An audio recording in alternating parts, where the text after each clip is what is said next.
ঈদের তৃতীয় দিন ভোলা ইলিশা মেঘনা নদীতে স্পিড বোটে ঘুরতে গেলাম।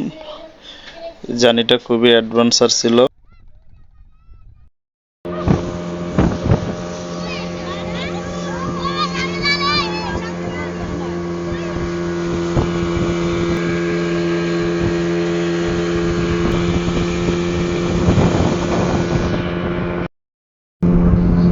স্পিড বোর্ডের বাতাস, ফ্লাশ, নদীতে বাতাসের গতি সব মিলে খুবই অ্যাডভেঞ্চার।